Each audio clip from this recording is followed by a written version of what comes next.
When I fled California and Mussolini's failed state, look, the weather, I miss it, whatever. I didn't miss the politics, obviously. Didn't miss the homelessness everywhere, but I did miss a few people. I did, particularly my friends at PragerU. So I've shipped one of them all the way out here to Nashville so that we can play the most important game at the Daily Wire, the drinking game, where the rules are made up and the points don't matter. I am joined by my friend, Will Witt. Will Witt, a well-known PragerU personality and the author of the upcoming book, How to Win Friends and Influence Enemies. What a title that is, my friend. Thank you. Thank you for being here. Michael just brought me out here so we could have someone to drink with finally. I did, that's true. It was too sad if, to Skype you in. It still feels like drinking alone, Yeah. So Will, do you know the rules? Because I don't. I don't really know the rules. I watched the one with Dave Rubin, and everyone's confused the whole time. Yes. But I think that kind of adds to the character of the game. It does. So broadly speaking, I'm going to read a prompt, then you'll read a prompt. You read the prompt, and you answer as you think the other person would answer by moving the other person's drink, and then you drink. Now, before we start speaking in cursive, I should point out that this video is brought to you by Ring. More from Ring later. For now, shall we get started? Yes. Okay. By drinking. Start it off good. Okay. I would audition for the new Twilight movie. So I'm answering for you. You're answering for me. Did I get it right? You got it right. Yeah, you obviously got it, of course. Yeah, I think you've tired out of the politics game a little bit. I'm done with politics. And your skin is already kind of sparkly a little bit. That's true. Very well. And by the way, after this book tour that I've just had where I haven't slept for a week, I do look like a vampire. I am, so yes. So I think we drink. Fine by me. Good. Chin chin. Okay. Yeah, I opted for no ice cubes. That's aggressive. Yeah. And by the way, we should point out, you have appearances to make after this one. I do. But I usually only do my appearances if I've been drinking. That's true. That makes sense. Stables the hands out. Exactly. Get the shakes to go on. Okay. In 2021, wearing glasses is a choice.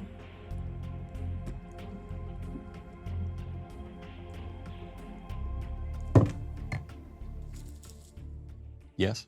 You're wrong. I'm wrong. For me, you're wrong. Okay. Yes. So I have a chronic eye illness. Okay. Not to get too... Yeah, okay. This is bringing it down, making it very personal. Okay. And so wearing glasses is what I have to do, because if I don't, then my eye is this mucus that starts producing on my contact. It's very gross, but very personal. So I have to point something out right now. I have a contact in now. Okay.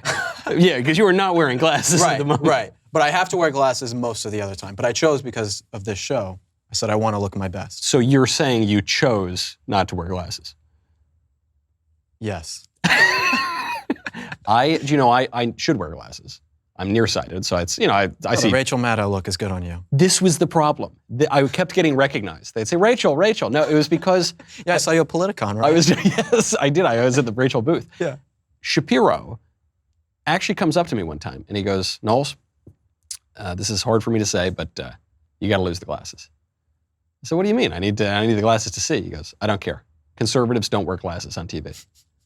I said, no, that's not true. He goes, so name people who wear glasses on TV. I said, well, Rachel Maddow, Chris Mathis, Lawrence O'Donnell, Chris Hayes. Oh, this is not good. It's all the libs that do. So I stopped wearing. But now everything's just blurry. Yeah, when I don't wear my glasses, I look more like Ellen DeGeneres. So Ellen DeGeneres and Rachel Maddow go actually pretty well together. They do. All right. Putting up George Floyd statues is worse than making Juneteenth a national holiday. I'm going to say yes for you. You're going to say no for me. I'm going to say no for you. I think, based on you, I think you would think Juneteenth is a waste of time. This is a hard... Yeah, I'm very anti-Juneteenth. Yes. But this is a hard one because, making Juneteenth the new National Independence Day is terrible, and it's a bunch of broader.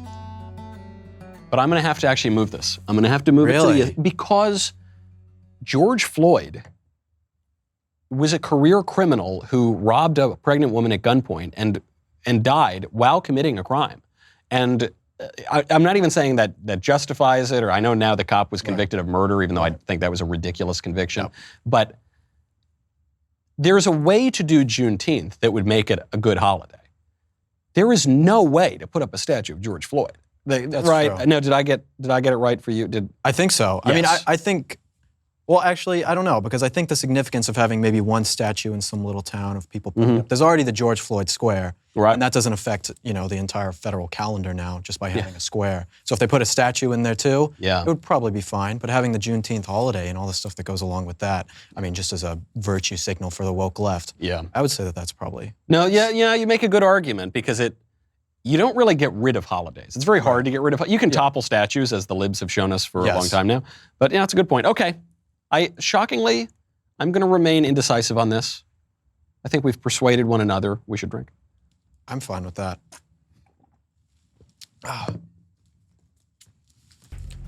The war on drugs did more good than harm.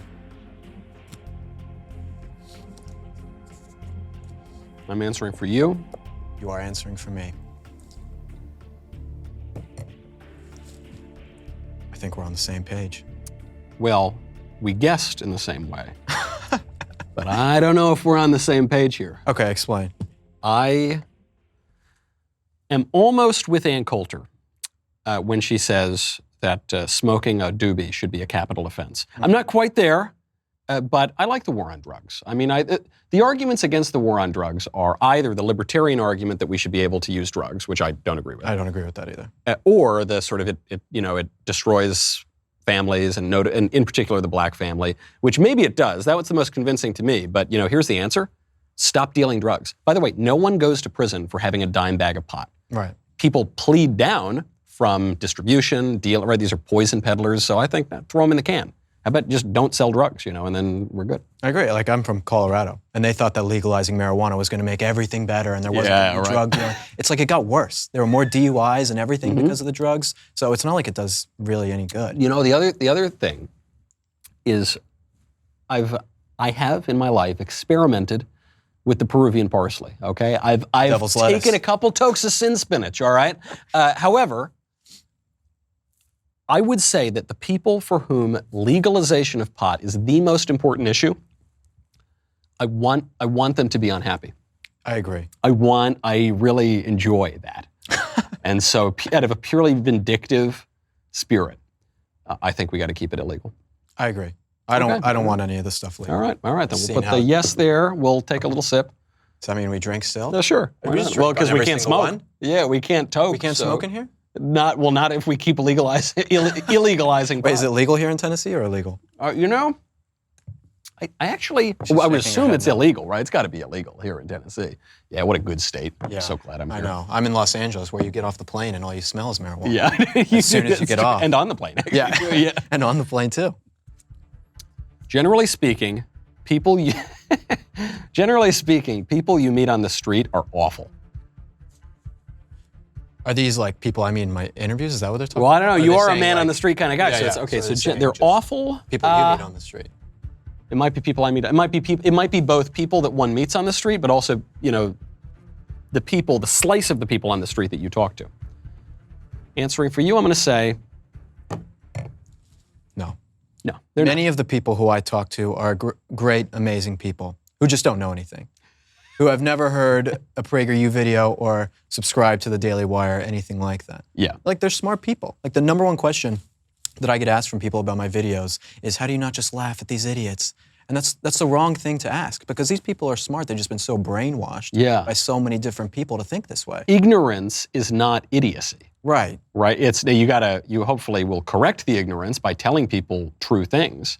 But people are perfectly intelligent, and if they've been completely failed by their education system, that's a cause for pity and the compassion of sending them a PragerU video or a podcast or something like that. Now, don't get me wrong, there are awful people. I've met some terrible people. If she takes it as empowering like this event is, then of course I'll call her a slut. You would call your daughter a slut if it was empowering, right? Exactly. I mean, you go out on the street and I'll meet people who want to kick me off campus, call the police on me. Hi, there are two people on our campus right here who are with a conservative group who are here to try to fearmonger students. Are they threatening you specifically in any way? Not specifically. They're threatening me with their language, with their ideals. There are definitely awful people out there, but the vast majority of people are brainwashed. I agree. Misinformed. It's a cause of celebration to take a drink, I think. Do we get more, or is this it? I think you get more. I think, yeah, I got to catch up. I'm not doing a good job. I'll take another sip. Sorry. I'll drink slower. All right, you're up. In America, the current Protestant community is doing a better job of pushing against the progressive takeover than the Catholic community. I'm actually trying to think of what I think about that myself. We used to do it at the same time. We should do it at the same time. Okay. All right, I'm going to answer for you. Actually, wait. I mean to say yes. You should have kept your first answer. This was a close one because the evangelicals, for most of the last 50, 60 years, had been doing a better job than most Catholics, though notably some of the most important conservative leaders were Catholics. I'm thinking of Buckley, Russell Kirk, Phyllis Schlafly especially, and Brent Bozell, like a bunch of them. But the Catholics broadly, the people who identify as Catholic, like Joe Biden, who they don't actually believe in Catholicism, but they identify, they kind of gave us all a bad name, whereas the evangelicals were kind of all on the same page. But recently I find the evangelicals are getting a little squishy in some cases, and mainline Protestantism just is progressivism, right? I mean, that's why the church has kind of crumbled. I just see I'll talk to people in Los Angeles all the time, and they talk about sending their kids to Catholic school. Yeah. Catholic schools in LA, Southern California, they're not Catholic schools. They're not Catholic schools at all. They're leftist institutions that say that they are Catholic, and then they're pro-choice. They don't believe in men and women in the homes, or even that a man is a man. Men can menstruate. And it's like maybe there are things within the leadership of the church that are still more conservative, but you go to any of these Catholic schools, they've totally abandoned the principles. There's a lot. It's very hard. If you go, I mean, depending on the city, if let's say they have 10 Catholic schools, maybe you get a couple that are really strong on orthodoxy, and but it's part of that long march through the institutions that the left has engaged in. Though, you know what I will find? When I go to the very liberal Catholic parishes, the median age is like 82. Yeah. It's all, old people and no kids. And then I go to the really conservative parishes, the median age is like 19 and they all have 10 kids. I don't even know how biologically that's possible. And all the kids are crying, but you know what? If it ain't crying, it's dying. That's my view. I don't know too much about Catholicism, or I've never been to a mass. We got to take you to a good Latin mass. I would like to. There's a cheat sheet. There's a cheat sheet? There's a cheat sheet, so you can. My Latin's not great. So you're Christian now? Yeah, I got baptized about 4 months ago. Yeah, man, that's great. It was an amazing thing. Oh, Jack welcome. Hibbs. This is baptized me. Wow. Oh, tremendous. Yeah. Wow. Welcome. I'm a liberal atheist my whole life. We're gonna have to pull you across the Tiber, but all in God's due time. That's wonderful. That's wonderful news. It is the best day of my life. Amazing thing. Drink to that. Excellent. We can drink to that. In moderation, one can drink. Our Lord's first miracle, as you know, turning water into wine for people who had been celebrating for many days. It is. All right. Oh, wow. In Providence has perhaps given us this question. Or the producers wrote it and it just fits in. They know. If either alcohol or the Sin Spinach, that's actually the phrase they use. If either alcohol or the Sin Spinach were to be banned in America, it would be better to ban the greater evil, alcohol. I kind of gave away my answer. I love drinking. I love it. It's the best. Right. First thing in the morning. No. Yeah, we're drinking at 3. This is kind of late for me. People often, they make this argument where they'll be like,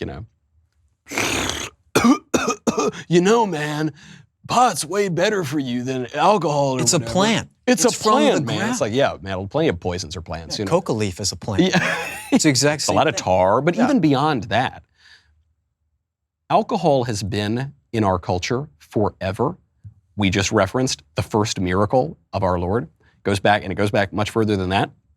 Marijuana is relatively newly introduced to Western civilization. And so I just think, well, let's say you're right and alcohol's bad, and certainly in excess.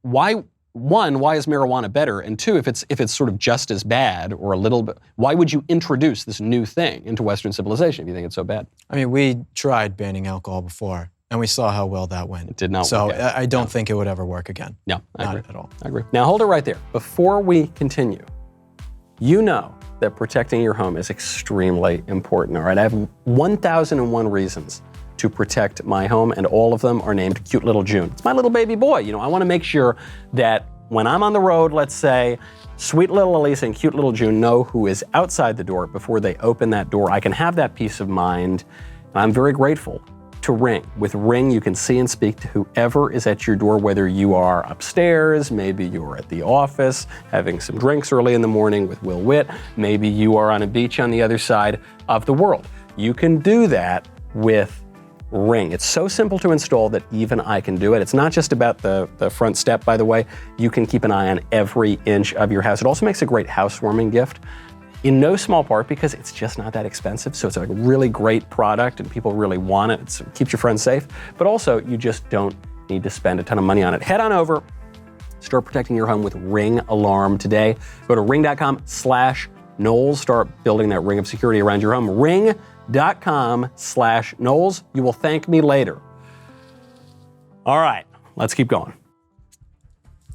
Since the strongest opposition to cryptocurrency comes from the Chinese government and Democrats, but I repeat myself, crypto is most likely good for the future of this country. Wait. Yeah. Trying to understand the question. Crypto is most likely good for the future of this country. Yeah. Okay, we're answering on that. Put it on the blockchain, baby. 100%. 100%. Do it with social media. Yeah. Do it with investing. You know who all says these this? different things. Reagan's favorite economist, George Gilder, wrote a whole book about this, Life After Google. He says blockchain's the future. It is. Get on board. I know. 100%. I know. I have dreams about going back in time and investing in all of these different things. I know. As a 12-year-old kid with my $10, Yeah. investing in it. I know. Buy an Apple stock in 97. I know. I know. Could be The so things rich. we cannot do over. It's more important to exercise the mind than it is to exercise the body. Okay. I now know my answer. I'm trying to think of your answer. I've been working out. I could tell. You can tell? Shoulders getting wider. Yeah. You know, So I got this right, you're telling me. yes. Or no? Okay. Well, I don't know why. I think they're both actually equally important. That's what I'm saying. I think that That's you need both. Because if you're a fat whale, but your mind is, like that affects your mind too. If you're putting horrible things into your body, Yes. it also affects your mind. If you're eating McDonald's every day, that's bad for your thinking. Yes. No, yeah, I mean, it's delicious, but it's probably not great for your thinking. And this, I say this as someone who hasn't worked out, since the Clinton administration. I'll take you to work out. I would be great. I got to broaden my shoulders. The thing about it is, the human person is actually tripartite, right? There's body and mind and soul, but body, soul, and spirit, rather, I'll say. So it's important to discipline your mind. It's important to discipline your body. I care very greatly about spiritual things, though I suppose that's another question. But yeah, you gotta work out, man. It's good to be a Chad. Yeah. Maybe I'll work on that someday. Yeah. Well, you get a good spirit, body, and mind with creatine and pre-workouts. Yeah. That's how you do it. That's it. It's in some book of the Bible. Yeah. I assume. Yeah. Nietzsche wrote about it in Thus Spoke Zarathustra. The Ubermensch, all about creatine. Wait, for me? You're up. I'm up. Dropping out of college because you disagree with their views is actually just an excuse to hide the fact that you couldn't handle it. This one's a personal attack. Seems a little personal attack. direct. Wait a second. Okay, so no, that gives me a pretty good answer for you. But then you got to answer for me. Yeah, I'm gonna say no. yeah. I think any real conservative person would say that. Yeah. You're giving hundreds of thousands of dollars to an institution that hates your values. Yeah, because pretty it's not even just like you're leaving because we have different preferences or something. What I'm saying, I actually love liberal education. I'm a big supporter of not even forget STEM. I'm talking about reading poetry and history and stuff. But if you're not getting that, if you're not getting a real liberal education at a college and you're spending hundreds of thousands of dollars to do it, get out of there, man. Yeah. What are you doing? Maybe either transfer to another school or just read books, and go get a job. I mean, that's what I did. I went through 2 years of school and I learned almost nothing. The only classes, I failed all my classes except for creative writing. Creative writing were the only classes, my English classes, because that was something that I actually enjoyed and wanted to do. Yeah. But the other classes, the sociology 101, and then the biology, even getting into gender stuff, it doesn't make any sense. The biology class where you learn that a man is a woman. Yeah, the men menstruate. Yeah. There were live performances on stage showing us exactly how that happens. Oh, man. That's the time to check out. Yeah. You're up. No, I just read that one. Oh, that's right. I'm up. All right. I got to catch up. Yeah. I've never been physically attacked while asking people questions for a piece of content. I kind of spoiled this one before. I've been physically attacked. Yeah. Many times. By ex-girlfriends. Dennis What kind of Prager. content are we talking about? Yeah, hold on here. No, I did one where I dressed up as a Native American. We're college students. If you put that shit anywhere, like, you're dead, bro. You're fucking... Is that a threat? You're endangering me because of you. There's an Indian thing. I'm not endangering anyone.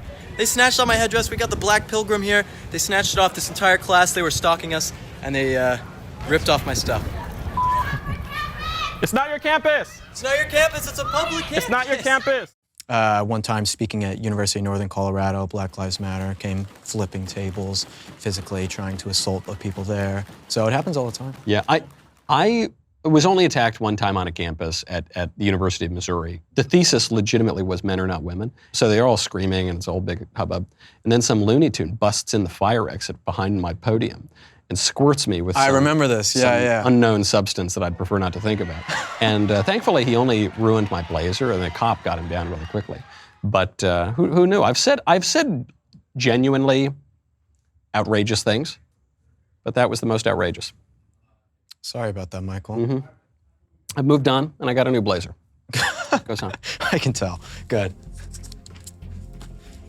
Tactically speaking, conservatives should allow transgender athletes to compete in male sports because the inevitable outcome will be the best weapon to defeat the leftist idea. But you mean the absurdity of it is... Tactically speaking, conservatives should allow transgender athletes. So basically saying, we should allow them so that we can get on with it. Yeah, like it's wrong, but it'll show how kooky the left is, and that'll like red pill a lot of people. Okay. Say no. No, it's just wrong. Yeah. It's just unjust. You don't do something to show how bad it is. Yeah. You don't murder someone to say, oh, murder's really bad, and then show people that. Yeah. You don't need to show people that. They should be able to figure this out with common sense. Sometimes people, yes, and this is a bad idea that conservatives often have, and they'll say this, they'll be like, we need to elect a socialist. Yeah, let's vote for Bernie Sanders, because that'll show people how bad it is.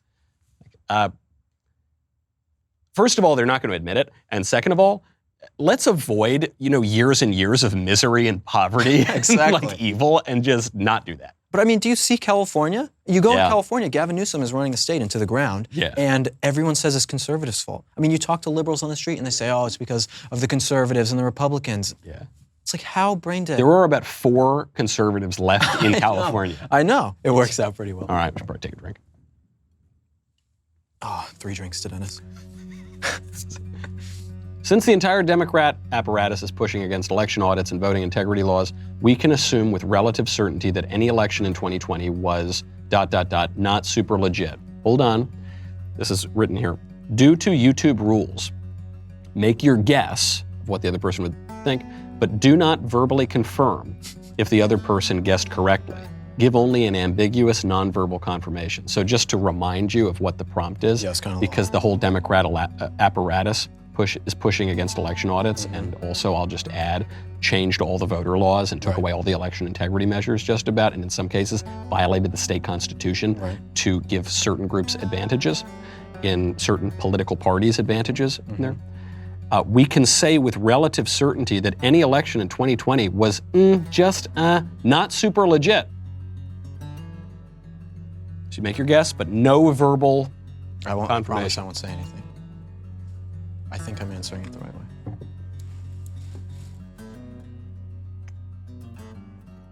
Just take a drink. Just take a drink. That was the best drink yet. We have to deal with this with PragerU all the time. I mean, we can't say anything. You can't, well, yeah, you can say, but you can't say. You gotta, you can't. I mean, we can't even say. We don't do charades, anything. No, nothing. It's horrible. No. Pull 3 syllables. And yeah, exactly.